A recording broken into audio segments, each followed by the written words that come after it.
try to avoid communication breakdowns, again, do that check back. Try to understand. And if you don't understand, say it.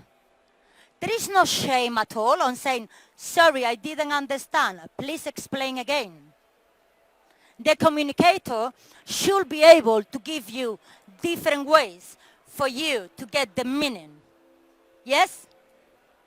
Still here? Yeah? Far corner? Good? Yeah? Middle corner here? All good? Yes. Very good. Very, very good. Conflict, excuse me.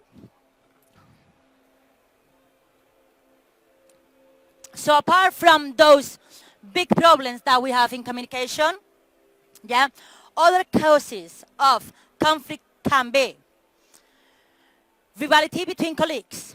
Yeah, I'm better than you, so I'm gonna make your life miserable. Yeah, that's something that you need to consider when there is a conflict. Why? Yeah, disagreement over the team's goal or the shared values. Do we understand this? If I am working in a classic drinks bar and my colleague like 80s drinks, disco drinks, yeah, we have a conflict there. We don't have the same goal. We don't have the same share value. That's something that you managing that conflict need to understand, that we all need to be in the same page. We all need to want the same thing. And then, of course, the third main cause, excuse me, of having problems is one member of the team is lazy. One member of the team is not pulling its weight. Of course, if we are 3 to do the setup, and one of those 3 people spend the whole mise en place time playing with Instagram, yeah, the other 2 need to do double the job. That, of course, is something that will cause a lot of stress between the team. Have you been in that situation before? Yes? Have you been in that situation before? When one member of the team was just going around like, yeah, I'm too pretty to work, yeah? And then the rest, yeah, that's you. Of course it needed to be you. So that, again, is something very, very important that you need to consider. And what are our solutions? What can we do?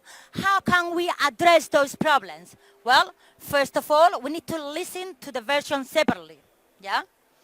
Because if you two are in conflict because you spend all your time playing with your phone and he needs to do your work, okay, you're going to say that he hates you. But he's going to say that you are lazy. Yes? It's not the case, huh? It's just an example. Of course, please don't take it personally. So what do I need to do to guarantee that I can address that conflict? Listen to the version separately, yeah? Second, gather as much information as possible. So what will I do? I will ask other members of the team. Yes? Yes? Good, everyone is still with me? Good. I will ask other members of the team.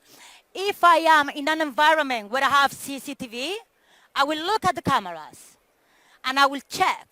And by doing that double check, I will see what's going on. So I don't let the version of the people separately confuse me. Then very, very, very important, yeah? Work out if the conflict is work-related and it has a structural root, or if the conflict is interpersonal. Because it might be just you stole his girlfriend 6 months ago, and that's why now you want to make his life miserable, yeah? It can be just a personal thing. If it's a personal thing, then there is nothing that we can do with. But what is the magic solution? The magic solution is bringing the reality check to the table. And what do I mean by reality check? By reality check, I mean just ask them to be professional. Yeah? I might have a personal difference with you because you stole my boyfriend or my girlfriend or whatever. My cat. You stole my cat. Yeah? And that's why I have a personal problem with you. But that personal problem cannot step into the work. Yeah?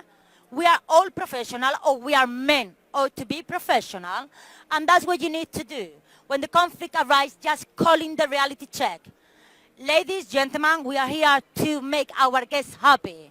So get your personal problems aside and solve them outside of work.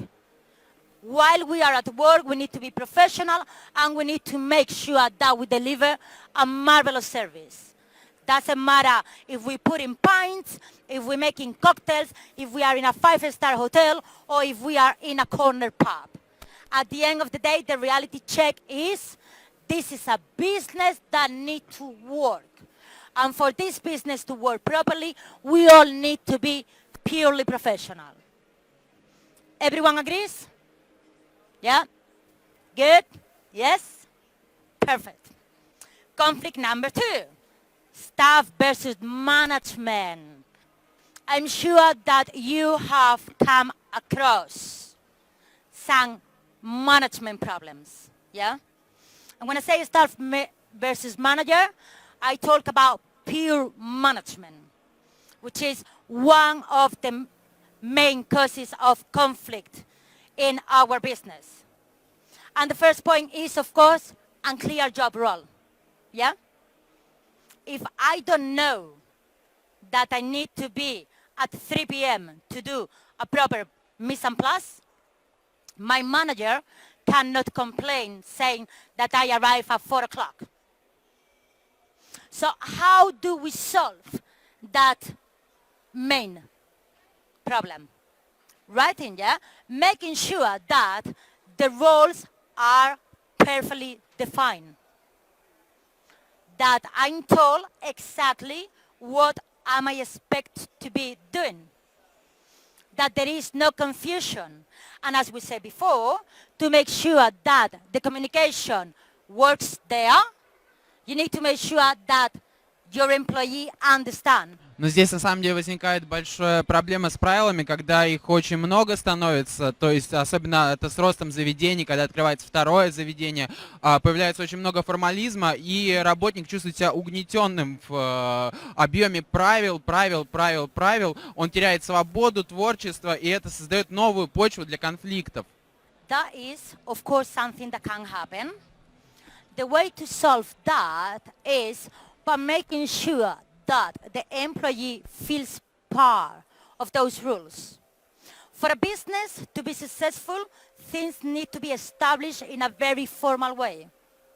Everyone needs to know that we cut languages on a 45 degrees, and all the languages are cut on 45 degrees. They're not cut on 37 degrees, they are not cut on 52 degrees. Do we all understand that? Yes? Do we agree?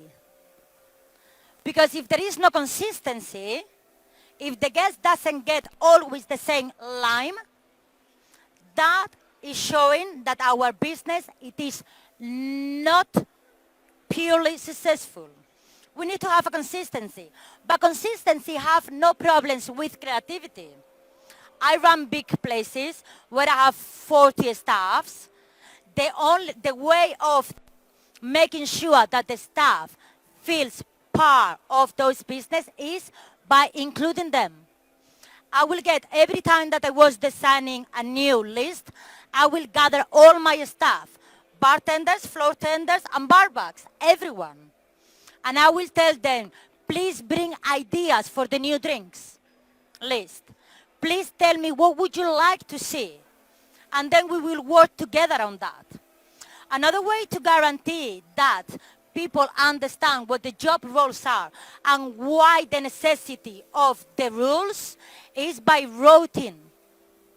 Everyone works in different positions. So it will be very good for the bartender to work as a barback a few shifts. It will be very good for the floor tender to work as a bartender.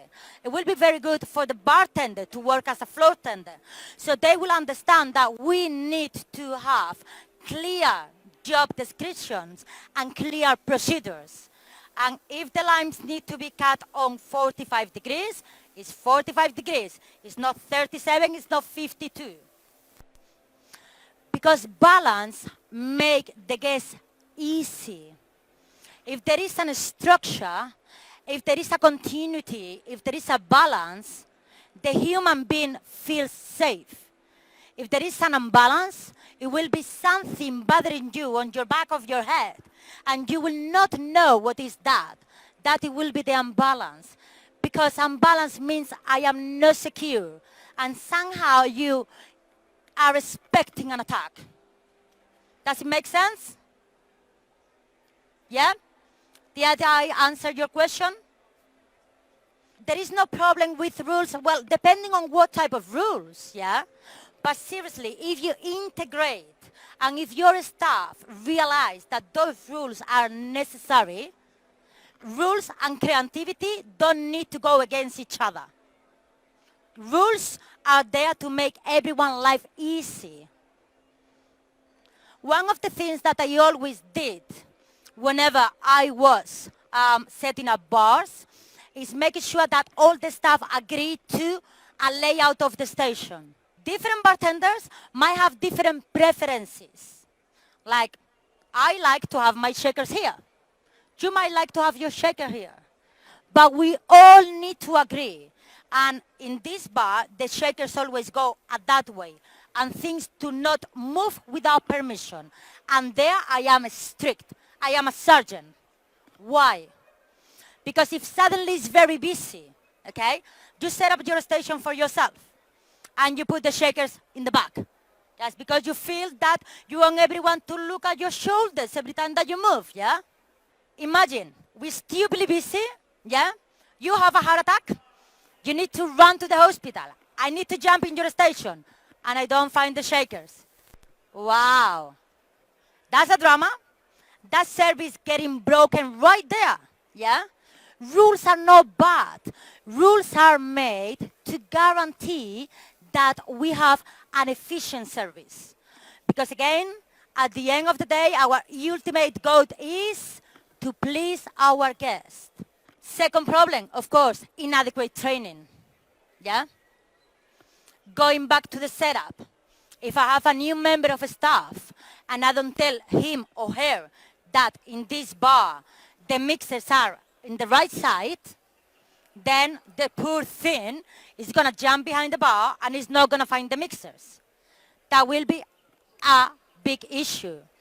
My duty as the manager or the supervisor or the head bartender or the head floor tender is guaranteed that my staff, the people that I work with, has a very good training and they know where everything is. Yeah? Again, communication. Communication has to be clear and it has to be straightforward. As clear as possible, as straightforward as possible.